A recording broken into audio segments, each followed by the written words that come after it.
This is the TNA Wrestling September 26, 2024 full show results video.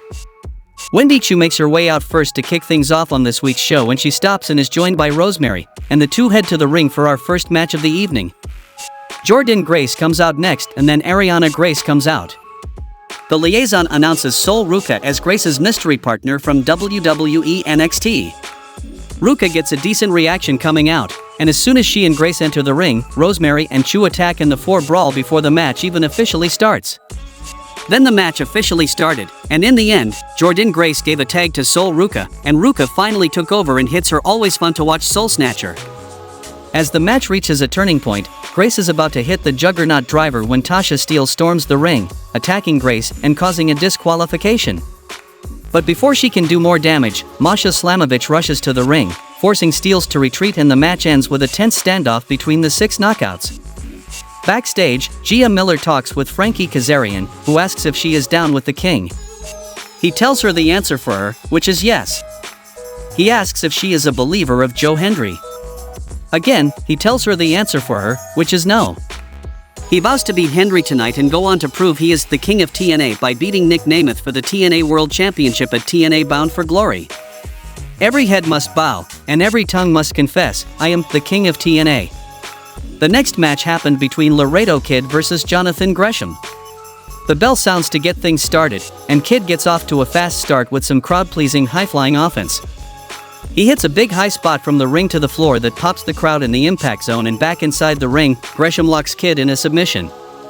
Kid struggled for a good minute or so before ultimately making it to the ropes to force the hold to be broken.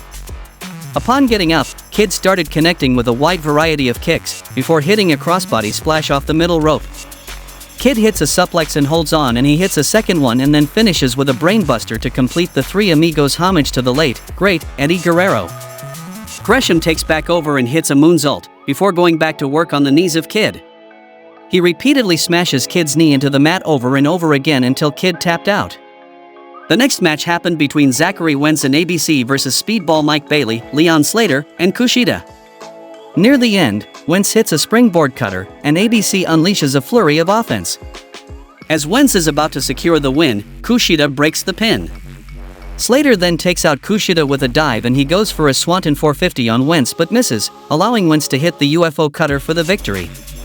Backstage, we see Hammerstone coaching Jake something through a workout, when it comes Diener and he wants to talk to something, but Hammerstone interjects and downtalks him. Hammerstone ends up challenging Diener to a fight, and Diener says there's 2 things he'll never walk away from. He looks at something and says family, and then Hammerstone and says a fight, and he accepts the challenge and walks off. The next match happened between Lei Ying Lee versus Hyen. Hyen gives it her all, but Lei Ying Lee dominates from the start. After Hyen tries to turn things around with an eye rake, Lee fires back with a series of strikes. The match culminates when Lee hits a spinning torture rack maneuver followed by her finisher, Thunderstruck, to secure the win in her TNA debut. We see Leon Slater looking bummed out backstage. In walks TNA X Division champion Speedball Mike Bailey. Slater apologizes for letting their team down. Bailey tells him not to and reminds him he's in the most competitive division in the business. He tells him he has a future in the X Division.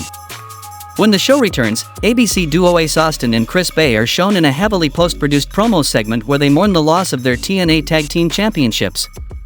They also talk about their Champions Clause rematch against the System. In comes the Hardys duo of Jeff Hardy and Matt Hardy, and Matt makes a case for the Hardys getting a shot as well. He says whether it's ABC or the System, be aware that the Hardys are coming and nothing is going to stop this train, and Jeff does the choo-choo train sound. Back inside the impact zone, the theme for The Walking Weapon hits, and out comes Josh Alexander. He heads to the ring as Tom Hannafan points out on commentary that he asked for this time, and he settles in the ring and soaks in the atmosphere before speaking.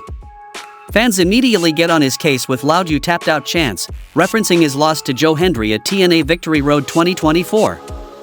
He talks about believing in Joe Hendry like they do after sharing the ring with him, and he admits he was going down the wrong path and a good friend gave him some good advice. He asks Eric Young to come out, and Young comes out, and Young helps the fans come around and chant for Alexander. A Walking Weapon chant spreads, and Young calls Alexander the lifeblood of TNA if he is the heartbeat, and the mutual admiration session wraps up and they go to leave. Young tries to hold the ropes for Alexander. Alexander smiles and waves him off, and Alexander goes to hold the ropes for Young. Young smiles and obliges, but as he goes to step through the ropes, Alexander snatches him up and dumps him on his dome with a German suplex. The crowd boos as Alexander gets back on the mic and takes issue with Young's previous comments. He continues to attack him, and then Steve Macklin runs out to make the save, and this brings out Sinner and Saint, and the full plan is unveiled. We learn that Alexander wasn't giving veteran advice to them like Young suggested he do as the locker room leader he should be last week. Instead, they were apparently plotting this attack. Alexander hits a C4 spike and the three stand tall. Santino is seen advising Steph De Lander to take time off for neck surgery. Matt Cardona interrupts, claiming he's tired of Cardona's antics, and Santino makes PCO versus Matt Cardona in a Monsters Ball match at Bound for Glory. The next match happened between Heather Reckless versus Zaya Brookside. Back inside the Impact Zone, newcomer Heather Reckless heads to the ring for our next match of the evening in the TNA Knockouts division.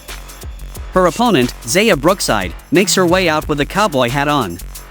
A little slap from Reckless gets things started, and Brookside slams her down and does a little Texas two-step dance as she stands over her. Reckless charges at Brookside in the corner, but Brookside hops on the middle rope and bops her on the top of her head with her heel. As the action continues, we see Ash by Elegance and George Iceman appear on the entrance ramp. They make their way down to ringside to a ton of crowd heat from the San Antonio fans. We then see the action spill out to the floor, where Brookside yanks some of the extensions out of Reckless' hair. The action resumes in the ring, where Iceman is loudly yelling, "You suck, Brookside." The distraction leads to Reckless taking back over on offense, and in the end, Reckless heads to the top rope and leaps off, connecting with Rarefied Air for the pinfall victory. Ash by Elegance is backstage complaining about her feet hurting when it comes Reckless. She gloats about doing Rarefied Air, but Iceman and Ash aren't impressed. They do agree she has something, but claim she needs Elegance, and they have some ideas. In the main event of the show, we saw a match between Joe Hendry versus Frankie Kazarian to become the #1 contender for the TNA World Championship. The main event kicks off with Kazarian demanding to be called the King of TNA, but Joe Hendry interrupts and mocks him. Frankie snaps, blindsiding Hendry before taking control. As the match progresses, Kazarian reaches into his bag and slides a set of brass knuckles onto his hand while the referee is dealing with Hendry in the ring. Hendry leans through the ropes to grab Kazarian, and Kazarian blasts Hendry with the brass knuckles. He knocks him out and quickly rolls into the ring and covers him for the win. Kazarian is announced as the winner and his music plays. However, as he is celebrating, Nick Nemeth stands up from his chair at the commentary desk. He grabs the brass knuckles that Kazarian used and shows them to the referee. He explains what happened, and the referee restarts the match. Despite being hurt, Hendry lands his standing ovation finisher to secure the victory and become the #1 contender for the TNA World Championship. With the win, it will be Joe Hendry challenging Nick Nemeth for the world title at TNA Bound for Glory 2024, and the show goes off the air.